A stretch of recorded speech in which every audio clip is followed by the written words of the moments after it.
everyone, this is Sophia here from my great challenge, and I am not on camera today. Why? Because I just got back from work and it's actually 6:30 in the evening. I just wanted to spend time with you and just show you the latest box I received from GlobeIn. And I've done reviews in the past about this particular box, and it's a monthly subscription, and all of the items in there come from villages and communities around the world. So there's a lot of crafts items, there's some food items. Everything that's in the box basically supports a community that would otherwise not be able to thrive if it wasn't for companies purchasing the products and other ones like GlobeIn advertising the products and letting you know about them. So I'm going to open the box. This is an unboxing for the GlobeIn for July 2016, and I believe the name for the box this time around is Savour the World. So if you are interested in finding out more about GlobeIn and the program and the wonderful incentives that they have for those mom and pop shops around the world, just check the links down below and I will tell you more about it. So let's just dive in and see what I received. Now, I am not on camera because, as I said, I just came back from work and nobody wants to see my face right now, trust me. I did peek into it a little bit and then I stopped because I like the surprise effect. So I've loved GlobeIn since Liza has sent me a few boxes now. I think it's really a wonderful program. If you've watched my channel for a while, you know that I'm all about small businesses and little artisan products, whether it's for skincare or for arts and craft, jewelry. I just love everything that is handmade and is not mass produced, in particular if it's not coming from some global industry that is just inundating the market with stuff that is really not valuable at all. So GlobeIn has tackled this market here of, again, those little mom and pop shops around the world and communities that are usually considered communities that have been the underdogs or communities that have struggled through war zone. And I give you an example. In this box, there are some items I understand are from Palestine, and that really made me very happy. One of the boxes that she sent me a couple of months ago was from soaps that were made in Israel by women who were both Palestinian and Israeli women, and I thought it was just a wonderful concept. I believe it was called Women for Peace. That's the name of the company. It's got this little Savor Life and all its magic, hashtag GlobeIn. So if you are on Twitter, you may want to check that out. And every box comes nicely wrapped. They usually have a beautiful handmade basket from Mexico. Not sure if they have that in this one. It comes with a little booklet here and it tells you all of the items, and this is basically what I saw. It looks like salt and pepper shakers, so we're gonna see that they are made in Palestine and there's some salt in there. It just is a wonderful concept. So let's just look into it.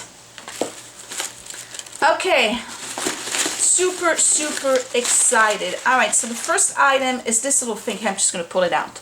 This is called X-Roads Philippines Sea Salt. Ooh, see, I like to cook, so this is the kind of stuff that I really like. And the basket is absolutely adorable. You can probably put a little gift in there, if you want to send somebody a piece of jewelry.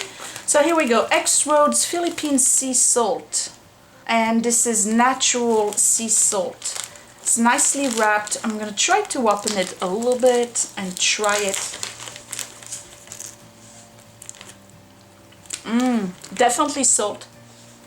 It smells wonderful. Oh, I'm loving this.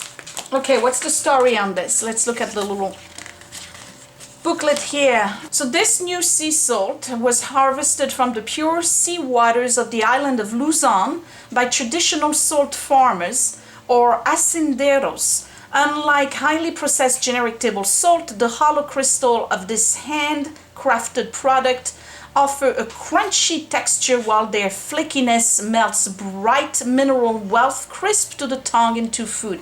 This is excellent. So they give you a little bit of a story here about the folks who harvest this salt. Very cute. And you know what? You can always use salt. So there you go. Great stuff. I'm loving it. Here's a little bowl. This is so cute. Look at this.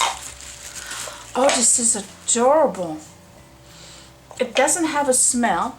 Maybe a little bit like cedar, made in India and hand wash only. So I guess I could put the salt in this. Neem wood spice bowl from India. Yeah, I can put the salt in it. Rabindranath and his wife Nila are two artisans at the helm of the West Bengal wood carving community that fashioned your new bowl. Situated in a low-lying delta, this largely agricultural region has been hit by climate change. Traditional woodworking skills have become more important than ever in supplying vital income. By working with the village experience and specifically as a result of GlobeIn's large order, this community has seen a 23% increase in revenue over the past year. Wonderful. Look at this beautiful picture they added. This is really neat. And you know what? I have some Indian spices that I can put in there. They are like fennel little candy beads in there, and you kind of crunch and eat them after dinner to refresh your breath. I just want to know, I just noticed that this is really hand carved. There is at least a ½ an inch between the bottom here and this bottom, so it goes all the way down here, and it has a wonderful smell. This is really neat. Liza, I love this. This is really, really cute. Love it. All right, now these three here, I understand that they're part of the same set. And these are the ones I was telling you about that come from Palestine. Oh, I love this. This almost looks like a polish pattern. This is a spoon rest. It's got like this cobalt blue and green design. Beautiful glaze on it. This is really, really nice. And I think these are the salt, yep, and pepper shaker. How cool is this? So this is a salt and pepper shaker, and they go with the spoon rest right here. So the salt is the one with the 3 holes, and the pepper is the one with the 2 holes. And they have the little plastic plug here. Wonderful. I wonder if this salt is fine enough. Probably is to put in there, so that's perfect. Perfect, perfect. So let me read a little bit about that because I'm very interested. Abd Jabari is a painter with Hebron Glass, a family company of glass and ceramic handicraft, employing 60 artisans in the ancient city of Hebron. Lying on a pilgrimage route connecting Jerusalem to Mecca, Hebron has since ancient times been both a commercial hub and a city of great religious importance for Jews, Muslims, and Christians. Tucked into a poor quarter of the oldest of cities, Abner paints the antique floral patterns onto ceramic shapes, making a living in this quiet, most ancient of ways. He sees his art as a way of painting Palestinian culture into the future. This is just awesome. And this here is the story about Noor Dibba, who painted the spoon rest. This is great. I love it. I'm just loving this. This I may use for spices, but I may actually use it in my bathroom to put little trinkets and things like that. And I have a spoon rest already on my stove, but it's kind of like one of those generic that I got. Some ceramic thing that I got for cheap, probably at the dollar store, something like this. So I'll be more than happy to use this instead. And that is definitely going on my table. Very, very happy with this. You guys, you gotta check out their website, GlobeIn. Go on Twitter, check out what other people get in their boxes. I think it's a wonderful program. Listen, lately the world has gone crazy. We're going under. I'm telling you, it's over. We've lost it.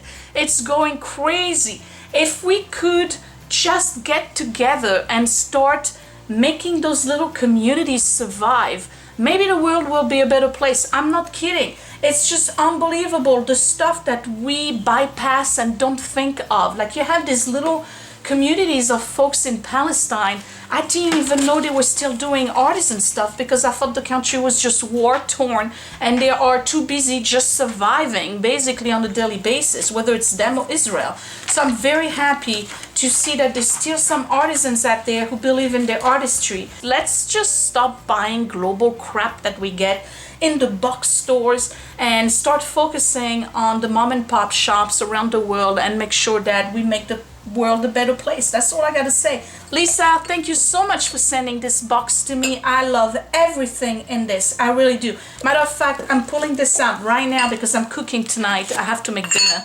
And I'm gonna use this salt because it is seriously potent too. I don't need to use a lot, so this is gonna last me a long time. And this little basket is made in the Philippines as well.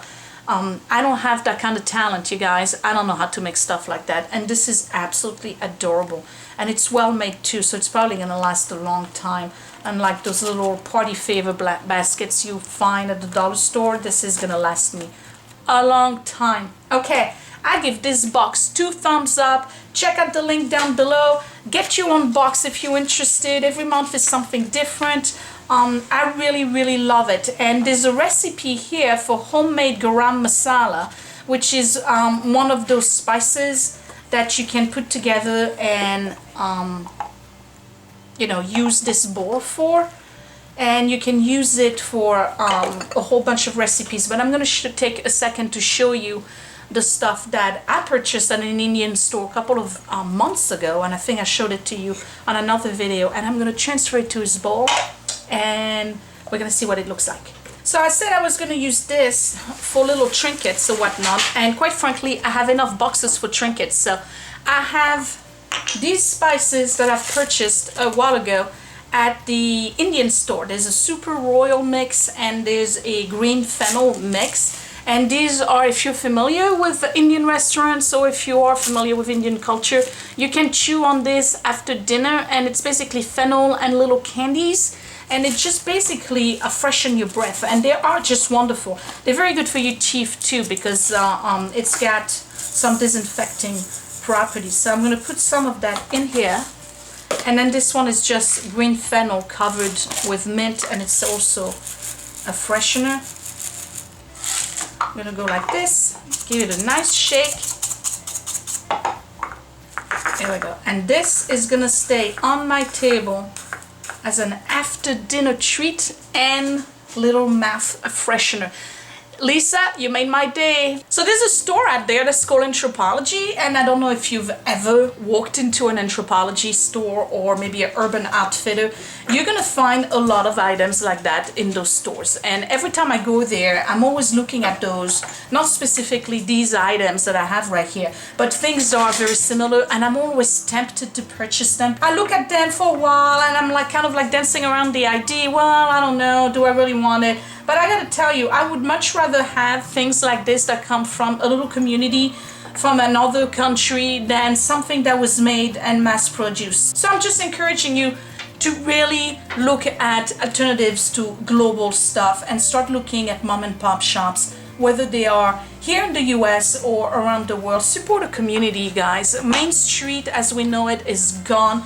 You gotta support a community. I don't care what community you support, but just support something. That's all I have to say. So I want to thank Lisa for sending me this gorgeous box for this month, and I'm encouraging you to check out the website. I can't wait to have that on the table tonight. I'm sure the kids are gonna love it too. I'm gonna have some myself right now and make myself a cup of tea, and that will be it. So thank you for watching this video. Give me a big thumbs up if you like the products I receive in the GlobeIn box. Again, the links is down below. Check it out on Twitter at #GlobeIn, and I guess I will see you later. Thanks for watching, you guys. Bye.